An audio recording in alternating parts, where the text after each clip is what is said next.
What's up, Meisterville? Welcome back to another episode of the Creative Podcast. We are here with the beautiful, the incomparable Miss Maya Muse. How are you doing? I'm doing great. Thank you so much for asking me to be on. Oh, thank you for responding. I was like, wait, is she serious? Like she knows Leslie Jones and everything. Like Of course. I'm always here to talk to other creatives. that is so cool. That is so cool. So I have a couple of questions for you. So first off, I gotta ask about the name. So it's Maye, right? Yes, And that's Maya. it's Maya.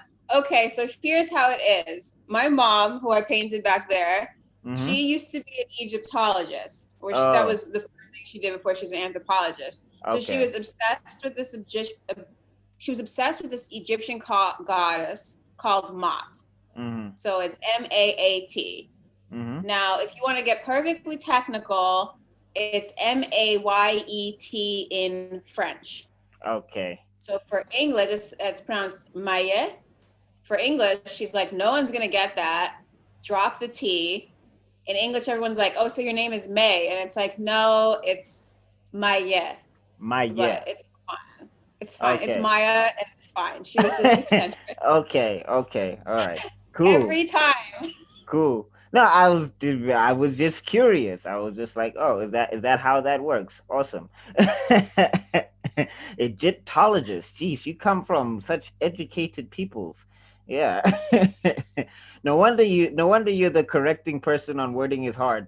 Correcting person. My English is all messed up. That's true. I think that's the right term. The person who corrects you. I don't know if that's grammatically correct because my sister's also an English teacher, so she'd be quick to correct my grammar. Well, it's okay. I'm an American. I don't speak proper English. We speak uh, no, we we we've mixed. all just broken the Queen's English. Like if the Queen ever had to just hear how we speak English, I think she'd have a heart attack. But anyway, well, which would be good in my personal opinion. Just saying.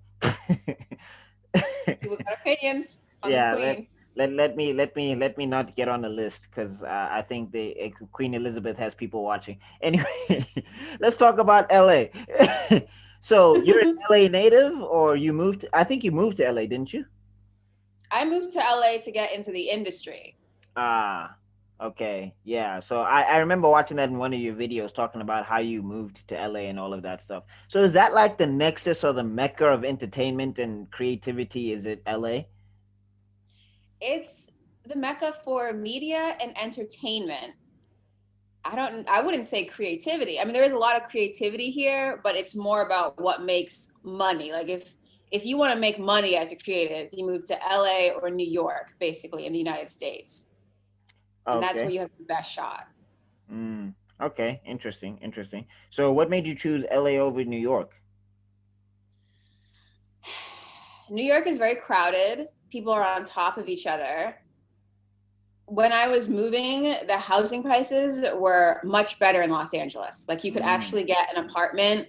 And in New York, I went to my friend's apartments and there was like four of them living on top of each other. I was like, this is tenement housing. This isn't an apartment. But it's it's Legos. getting like that here now. It's Legos. Is what's this? Is Tetris? Everybody's just on top of everybody. Yup.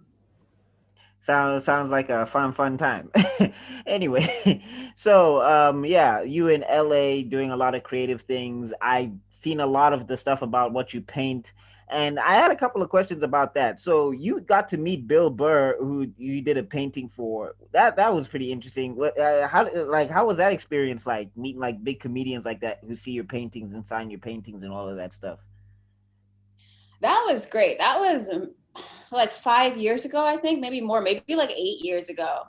And this was before we started working in comedy. So I wasn't hanging out with any big comedians at all. I didn't know any big comedians. I was just so much younger, so much more just like bright eyed and just going out there. I was like, Bill Burr is my favorite. He's literally my favorite. He was the first comedian I painted.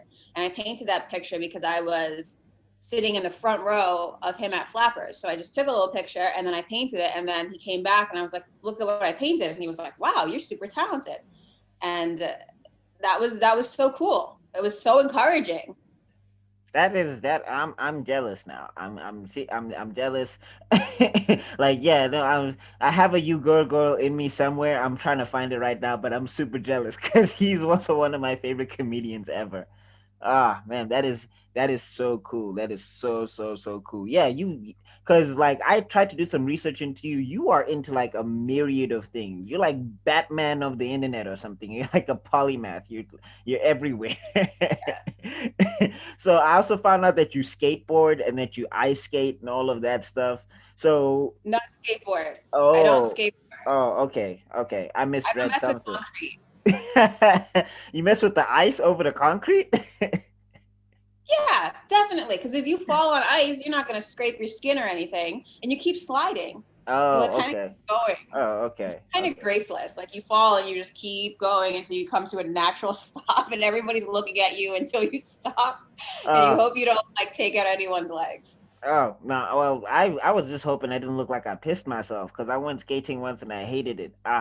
Like those old Tom and Jerry cartoons where Tom used to just look like he was all over the place and his legs would be skate like all over the place. That was me whenever I went skating.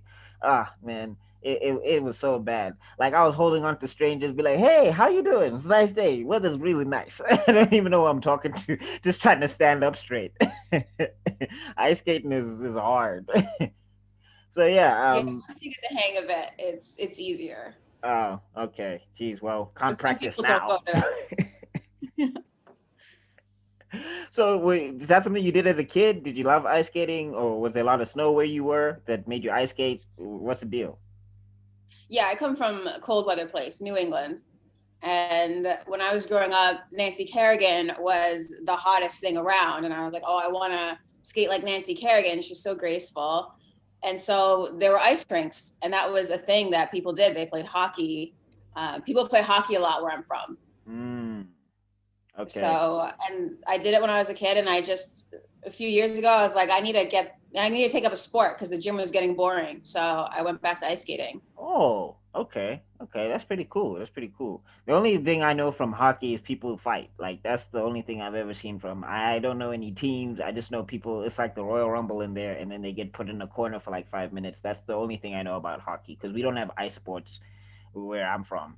We just have a lot of in the sun, a lot of suntan sports. Basically, that's what we've got. Yeah.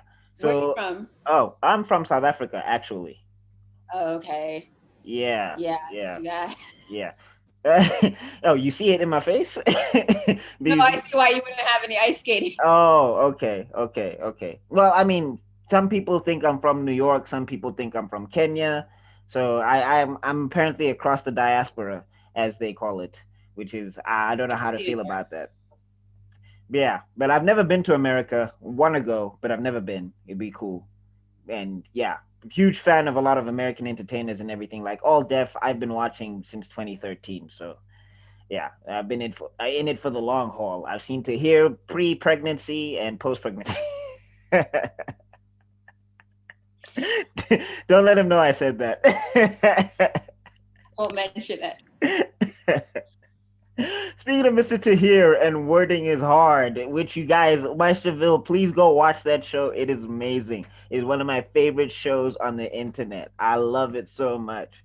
And I think of myself as a person who's got a great grasp and command of the English language.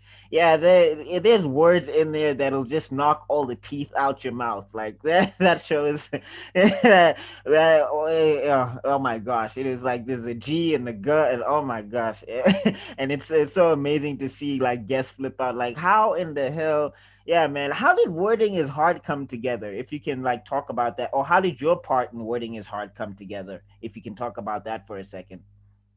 Oh yeah, that is Tahir and Farron's baby. Farron, his wife. So they made that show, and then it's being produced by Transit Pictures.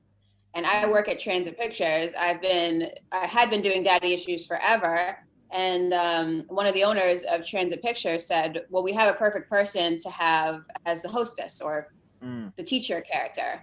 And Mm-hmm. then that's how I got into it. They were just like, "Hey Maya, do you want to be the teacher on Wording is Hard?" And I was like, "Of course. That seems like a pretty good gig. I'm here.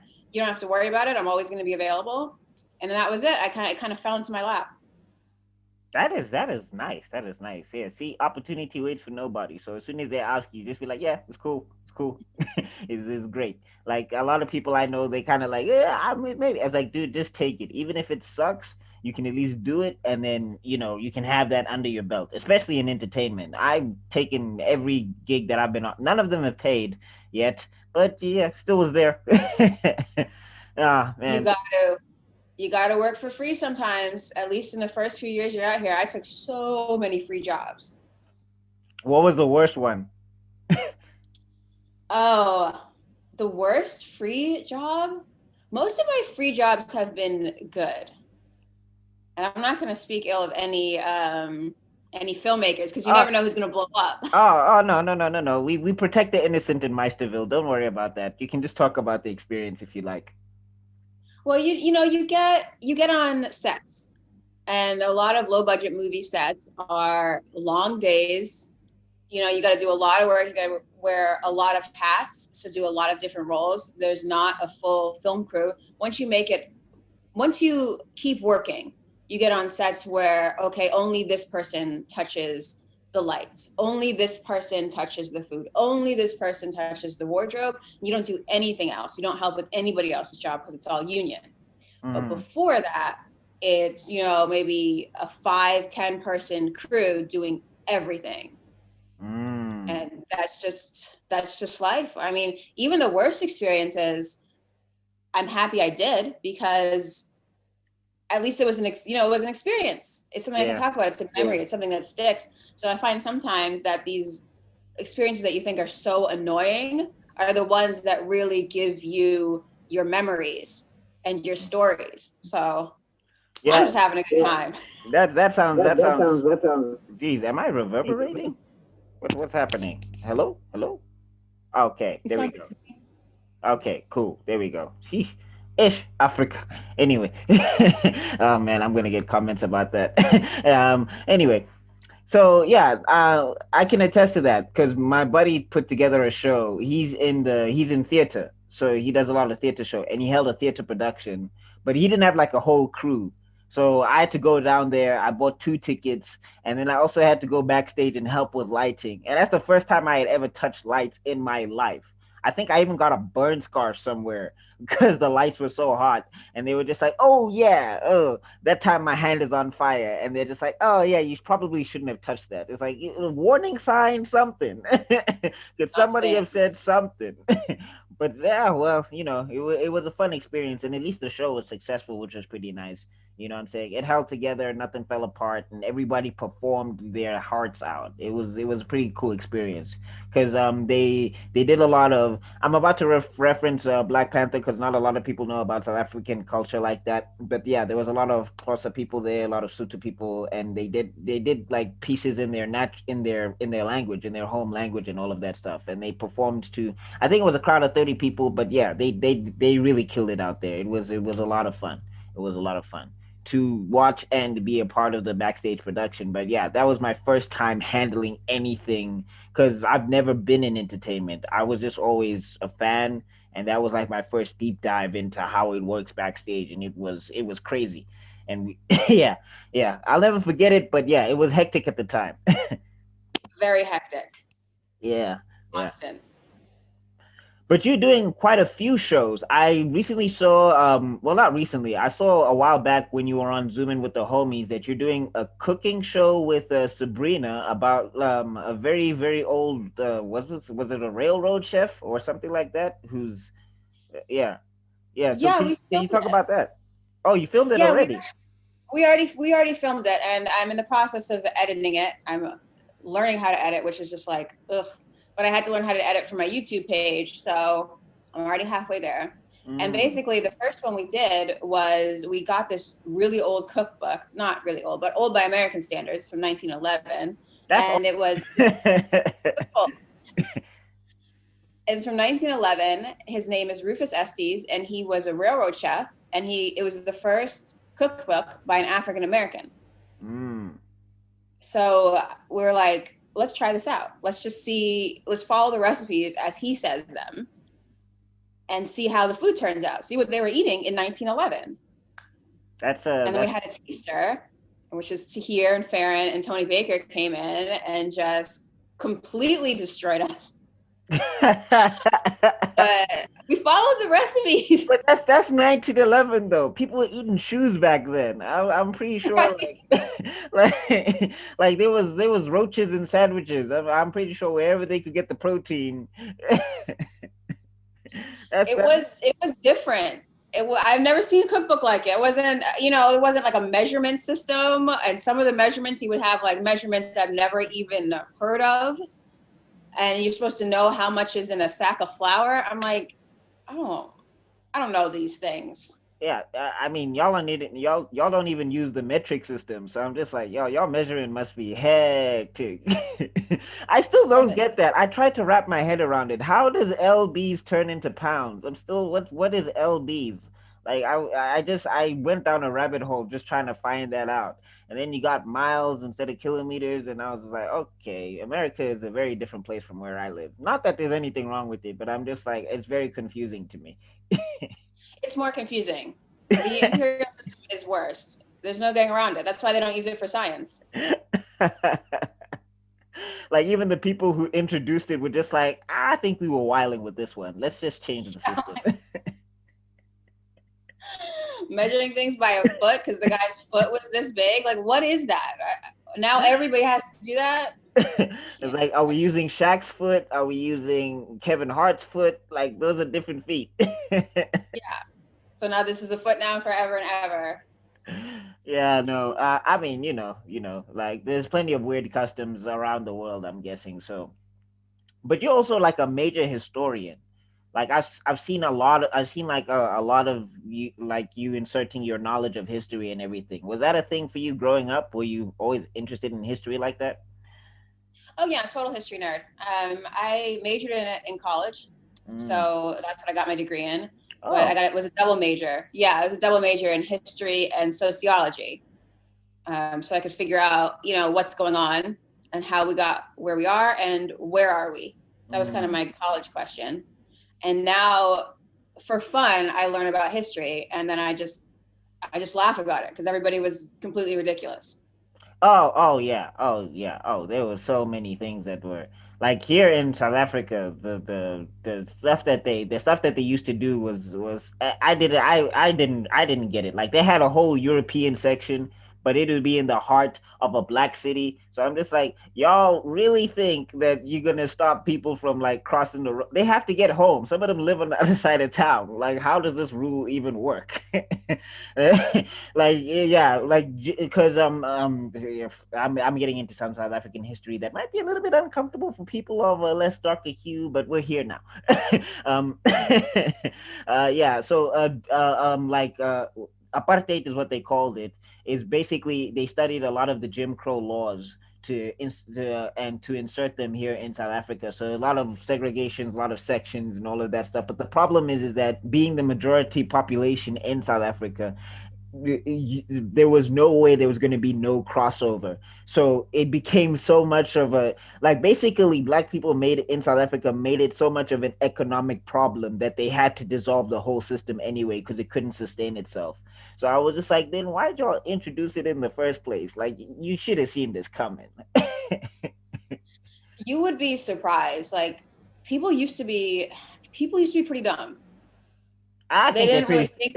yeah. I think they're pretty dumb now, but Yeah, yeah, they are pretty dumb now. Somehow they're smarter. I like how we're talking like we're not part of the human race. Oh, those humans over there.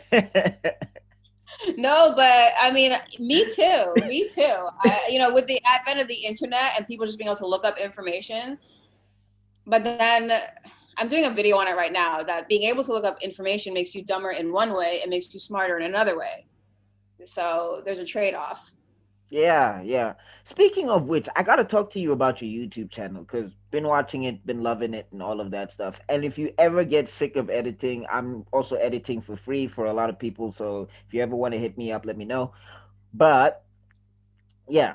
So that's also part of what I do. But what I also wanted to say was is that you cover a lot of like those dicey, a lot of those controversially topics and all of that stuff. Like your Cuties review, which was one of my favorite reviews of Cuties, because I was one of the first ones to say, first off, Netflix messed that all up. That's mostly Netflix.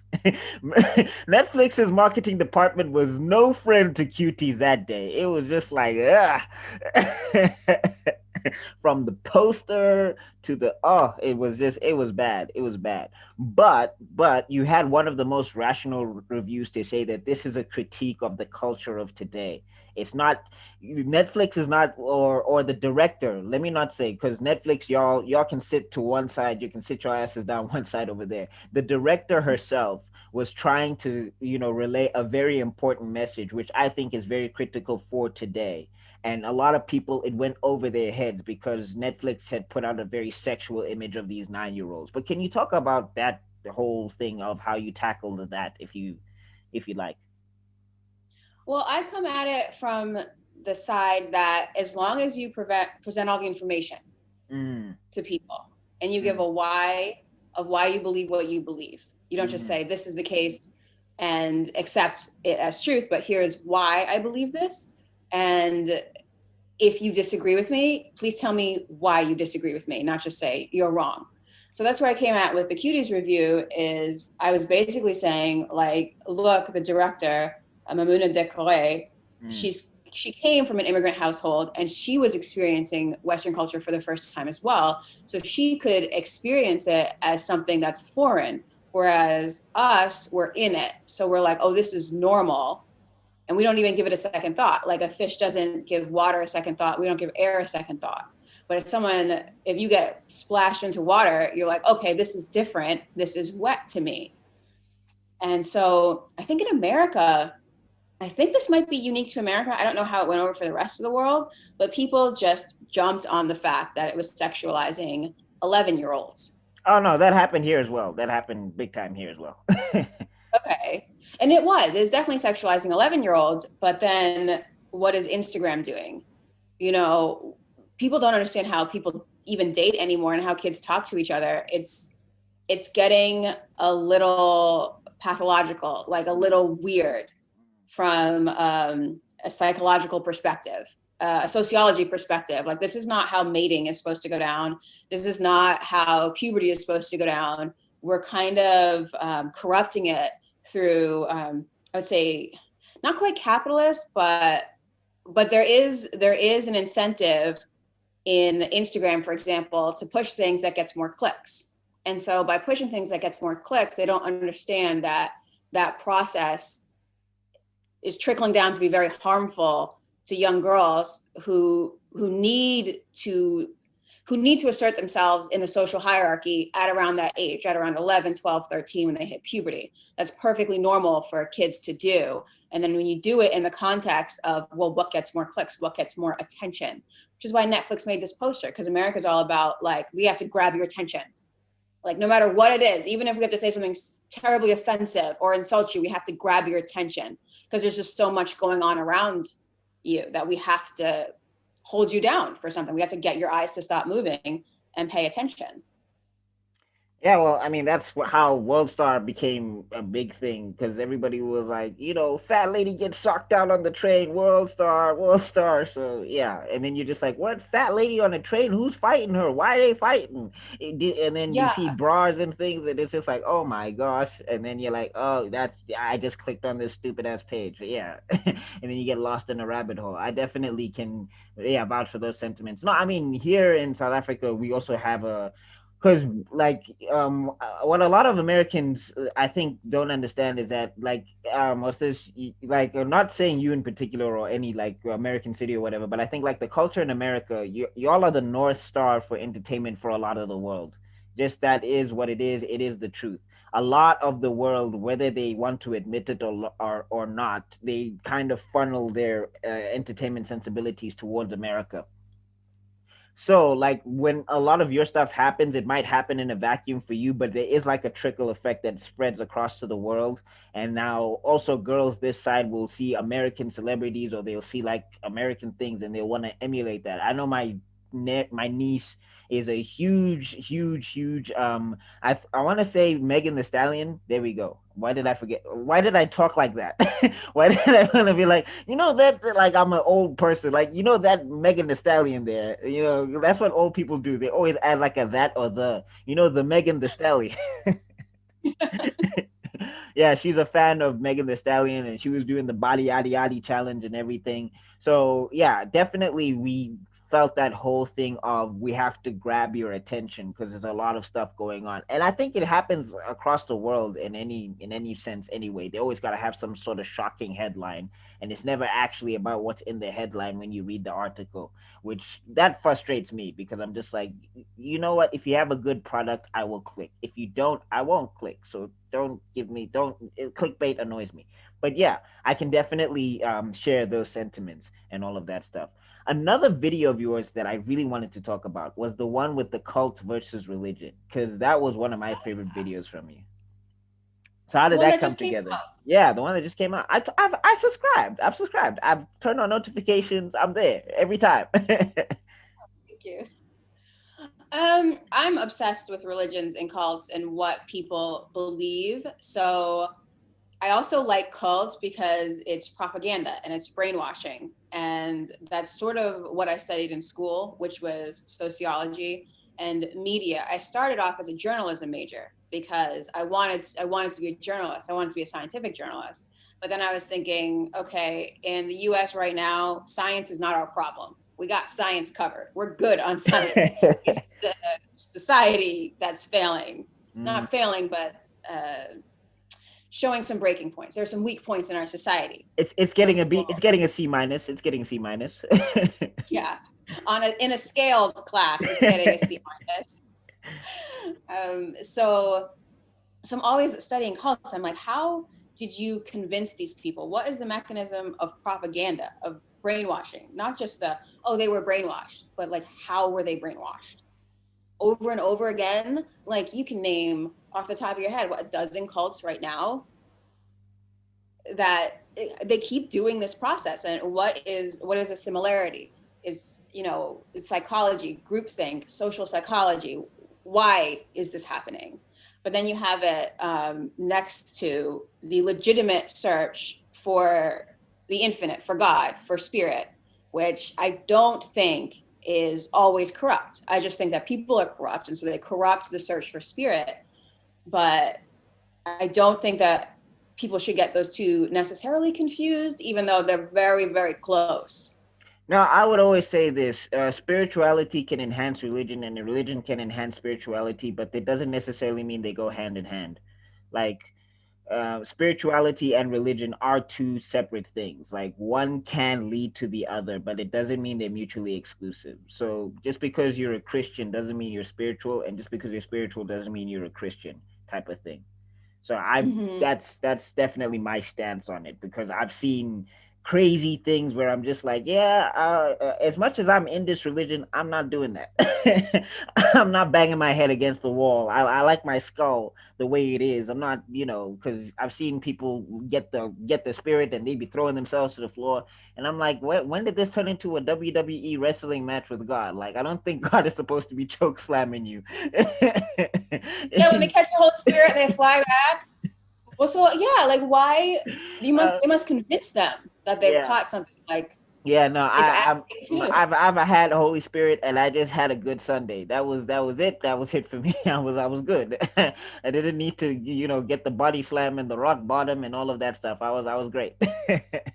Yeah, I'm also interested in stuff like that. Not a sociology major at all, but getting onto YouTube, having comments fly at me and having people fly at me for different opinions and whatever and all of that stuff. Especially a lot of the racist stuff where they come at me and they just never, they never actually tell me why they have an issue with me. I've always been interested in that aspect of the human brain, because I think to understand yourself and to understand the world around you is basically what everybody needs in order to sort out this crazy thing we call life. Yeah, absolutely. Ugh. That's a shame. There's some toxic people online. Well, I think it comes with the territory at some stage, you know what I'm saying? And I think for me, I'm getting good at discerning who's who in the zoo or who do I want to talk to, who's who in the zoo. I sound like I come from the 1950s. Anyway. Nothing wrong with that. Yeah, anyway, but yeah, I think the longer you're in it, especially in the digital space, the better you get at discerning who to respond to and all of that stuff. But I will say sometimes I'm like, no, I have time for you. You said what? Yeah, right. Yeah, because they think they're talking to a computer, and it's like, no, you're talking to a person, and I get No, to respond to what you're yeah, saying. yeah, no, no. I have some choice words for you, sir. Like, quick story. I know this will make you laugh. A dude called Red Pill, you know, the Red Pill stuff from the Matrix. So he calls himself Red Pill, and he made a video, no, several videos about how Black Panther was the most racist movie in existence. And I eventually got upset. I made a 20-minute response video, and every comment in the comment section was just about how they ran out of racist terms to call me, so they just started putting them together. I was a Wow. nigger coon, baboon, you know, ramboon. They were bringing up stuff that don't even exist and everything. And no one actually had combated my points in the video because I had also talked about stuff like Birth of a Nation, which is technically the most racist video. Well, not the most. I mean, you know, you can go back to old school Tarzan with that if you want to go down that route. Because, yeah, that a lot of that stuff was like, yee. But yeah, basically, I combated him on every point, and no one actually argued the point. They just went for the most vile thing they could say, and I was just like, well, that means I win. I mean, you would exactly like because just like thank you. I accept your concession. I've won the argument. Now I Old put that in the debate comment skills. section, and that made them even angrier. I was just like, well, anyway, enjoy yourselves. I Not think that helping video is still yourself. getting views right now, but yeah, I definitely, yeah, cults has always been like a fascinating thing to me, and to see your video and how you spoke about it and how you broke it down, I'll definitely leave a link in the comment section down below so that people can go, or comment section, the description box. I know words. Wording is hard. It's Yeah, in the description box so people can also go check that out. But moving aside from hectic things that will probably get us, you know, on some sort of watch list somewhere, let's talk about Star Trek. You're a Trekkie? I am a Trekkie. Next Generation is my favorite. So you Picard over Spock. Well, it would be Data versus Spock. Okay. And I don't know if I pick Data versus Spock. I pick Picard over Kirk. There we go. That's how you know I'm I not a Trekkie. yes. Exposed. Exposed. I'm fake. Oh my gosh. No, I just found it interesting that you were a Trekkie. I mean, I'm Star Wars because I was a little boy and I saw backflips with glow sticks and I was just like sold. Because my first experience was the prequels and whatever. But I've come to appreciate Star Trek and everything. My sister's a Trekkie. She flipped out because we had Comic-Con Africa and William Shatner came through, which was pretty fun. And yeah, we got to see the original, we got to see original Kirk in his full awesomeness and glory and everything, and she was so happy and so excited, and she was there with the signs and everything. So yeah, it was interesting to see that. So what attracted you to Star Trek? My mom had it playing when we were growing up. It was Mm, in syndication, and that was sort of my formative years. And it really is just, it's a great way to look at humanity. Like we came together for science. It's got its own mythology. I mean, I understand now that it's a story, but it is like inspirational. When I was a kid, I was like, that's the way things are going to be, right? We're going to grow up and it's going to be like this. And my mom was like, yeah, it's going to be like that for you. It's not. But That's the thing that sucks about growing up. You go into the world with all that naivete, and then the world just turns into Darth. Well, I know you're Trekkie, but I'm gonna use Darth Vader. It just turned into Darth Vader. It's like dun, dun, dun. It just chokes all of the optimism out of you, like hope, prosperity, and then you just become that bitter old human being, and you're just like, man, everyone sucks. yeah, I mean, I don't know if I'm there yet because I do believe in at least, it's going to sound weird, but at least selling that dream to people. Like that's what Star Trek did. It sold it to me. So I'm Mm, like, okay, it can be a little better. I'm like, if we just improve everything by like a few percentage points every generation, maybe it gets better. yeah, yeah. Well, I think for me, Slowly. I definitely think for me part of the solution is just preaching to the initiated. I think we take that for granted. We always want to talk to the uninitiated like they're just going to change their opinions. I think you need to galvanize the initiated because this thing of trying to kumbaya with people who don't give a shit about you, I'm done. I'm done. It's tiring. You want to be racist? Go ahead. It's fine. I'll find the white people who are nice. It's okay. Yeah. And yeah, those people are so far away from the conversation you're having. Like they are years away and lots of research away from being able to even understand what you're saying. So So they I need to break through something first. Yeah, so I mean, like for me, it's like you want to be that, that's okay. I'm gonna go over here. That's basically my mindset right now. But yeah, that is so interesting that you're a Trekkie. So you into other forms of geek media? Is there comic books in there? Is there other types of geek media, or it's just the Trekkie show? I am a true nerd. People are like, okay, so I'm a nerd because I like this. I'm like, no, no, no, no, no, no, no. When left to my own devices, I am watching Nova. I am watching documentaries. I am like absorbing information. Mm, Even Star Trek, I'm like, I've seen all the Star Treks. I'll mm, watch it every few years, but when really allowed to be on my own, I'm either learning something to the point and to the depth that it would just bore anybody else. So I'm off ah, on my own doing it. okay, okay. Or or I'm trying to see what media is out there and trying to figure out what the story is now that people are telling others. But for pleasure, Mm-hmm. I'm such a nerd. Mm. I'm So it's all documentaries. documentaries, books. Yeah. Well, no, because I can't do that. People will be like, Maya, why are we watching this? I don't want to watch this. Like my family will be like, can we please turn something else on? And I'm like, okay, fine. Let's turn something else on. So, but by yourself, you're into the whole documentary spiel. Like you need to be learning something all the time. Is that how your brain is set up? You always want to be absorbing information.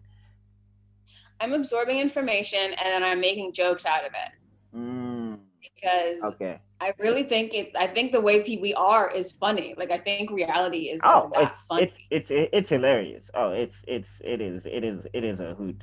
Like like people will rush on the road to a job they hate and get into an accident, and I'm just like, you didn't even want to be there.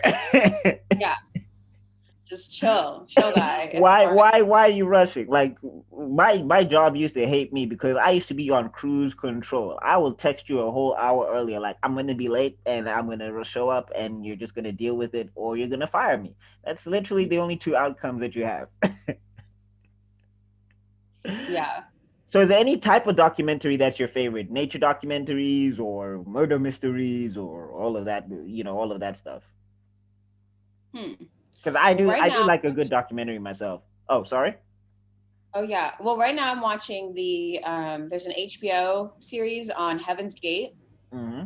I love Heaven's Gate because they were obsessed with Star Trek too. The Heaven's Gate cult. They killed themselves. They thought they were going to get on the spaceship that was behind Halley's Comet in 1997. It was a major news story, and a lot of them were castrated. They all wore these bowl cuts because they thought they were Spock, like they were androgynous. And then they thought that there was a gate to heaven or whatever on the spaceship, and then so they killed themselves.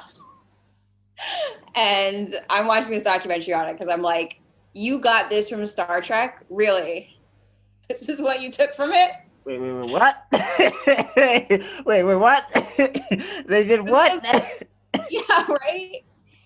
I'm gonna do a cult rating for Heaven's Gate because I have to do a video on Heaven's Gate Yeah, because at this point, yes. At this point, they did. Yo, they didn't even gender change. At least, I mean, if you're not going to do something, they were anti-sex. They were basically monks, which I'm like, I'm down for monks. I get monks. You know, you want to go to a monastery and be silent for 50 years, I whatever. don't think You you got to don't. chop your nuts off for that.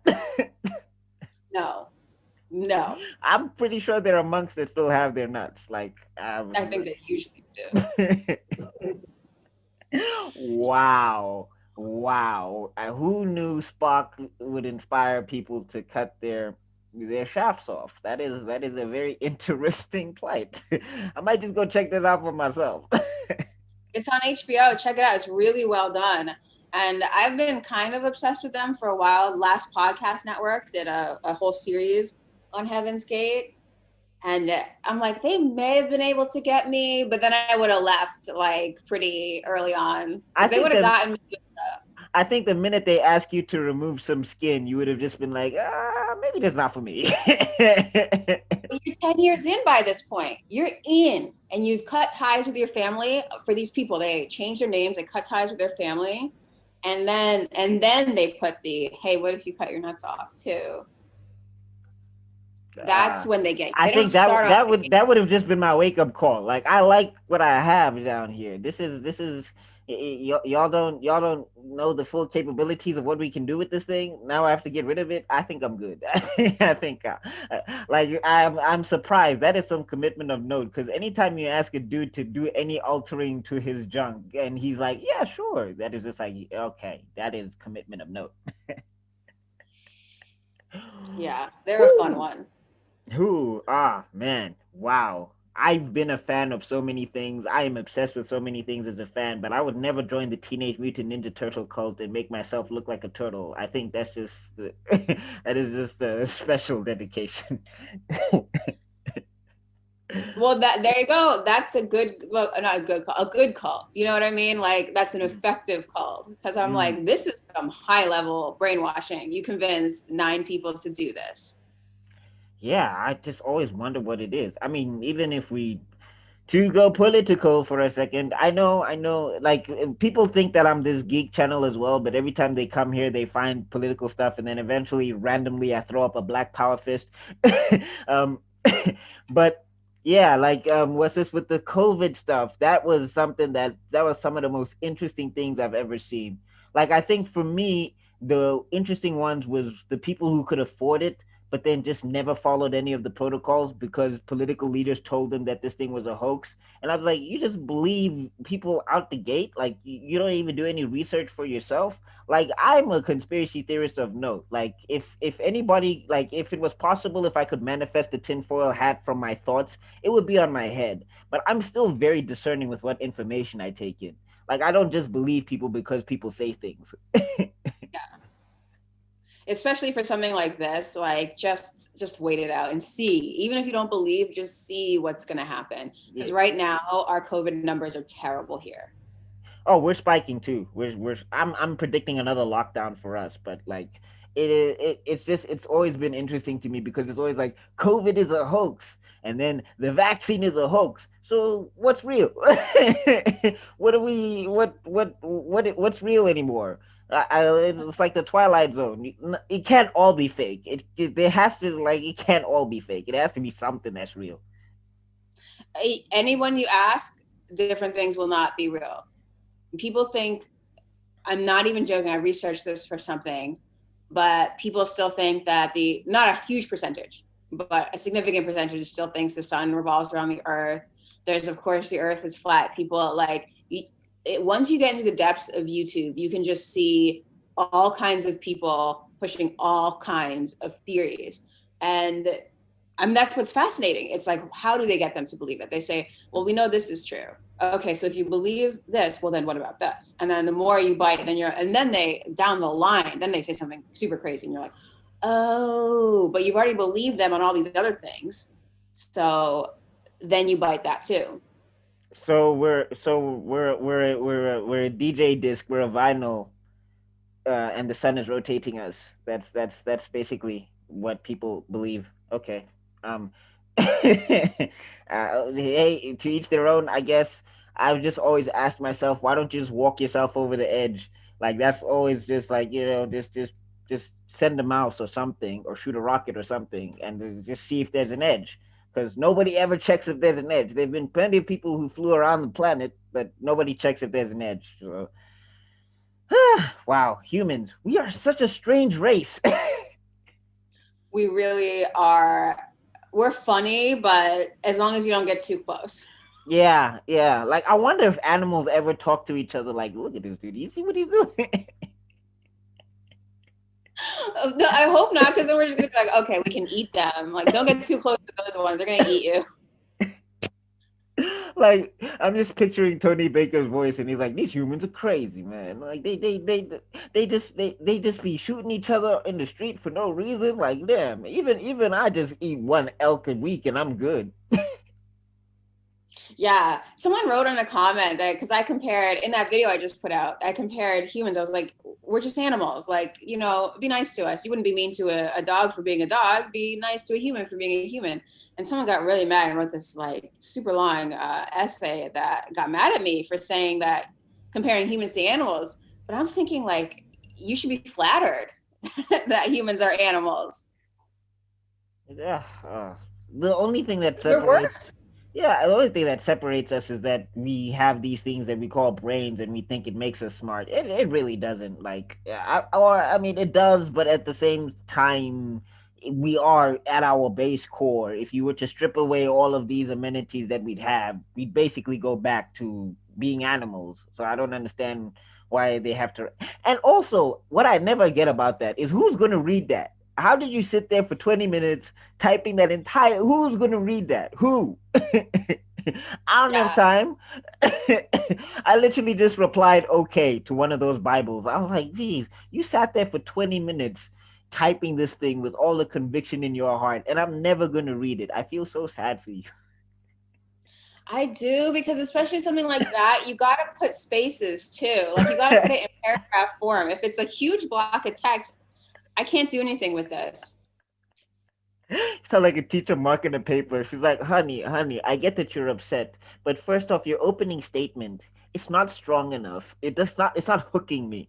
And then you've got this block of text. Oh my gosh. And now there's spelling mistakes. And yeah, just make it clear. Like you're writing for a newspaper. I should be able to read the top sentence of every paragraph and get your point. My sister is exactly the same way. I don't even ask her for English help anymore because she gets so posh about it. And it's just like, okay, fine. I'm just going to misspell all of this. I don't care.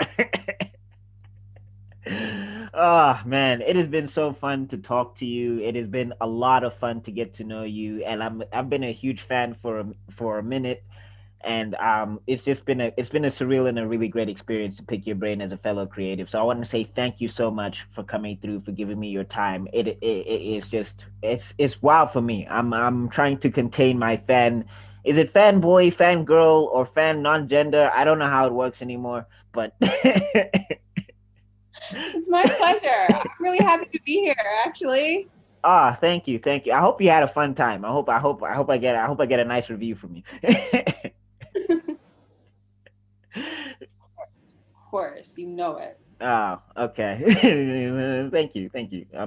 I would be blushing if, but I'm too black for that. But anyway, um, do you have any last words for Meisterville as we close this call out? No, just anyone who wants to find me on my YouTube. I respond to a lot of comments, not the huge texts. But if you got something to say on one of my videos, I really love to hear about it. Just just a couple lines right in the comment section. You're And that's asking, it. you're asking for a lot. You're asking for people to be reasonable. People to be reasonable on the internet? Are you kidding me? I have hope. I have You have hope in the hope. people. No, that's cool. I have hope too. It's just that they disappoint me a lot, but I still have hope. I'm a battered wife of hope. Anyway. Don't worry about people finding you from this. I'm gonna make it as easy as possible. I'm gonna link everything: the Instagram, the IG. Do you have a Twitter as well? Do you have a Twitter? No, Uh, I think I I technically think have a Twitter, but I haven't logged in years. you seem like a person who avoids Twitter, so I just had to check. But yeah, no, I definitely want to say thank you again for coming through, and we're definitely gonna be looking forward to that show of yours, and I'm definitely gonna be linking people to Wording is Hard so that they can go check that out and all of your other content and everything, and definitely follow her on Instagram. It's also a lot of fun to see her all the posts and stuff on Instagram with her and her her partner and everything. It's been I enjoy it. I enjoy it a lot. I love checking out all of your stuff. And with that being said, me and Miss Maya Muse, Maya, damn it, Maya. Maya, wording is hard. Me and Miss Maya Muse have to be out. Peace.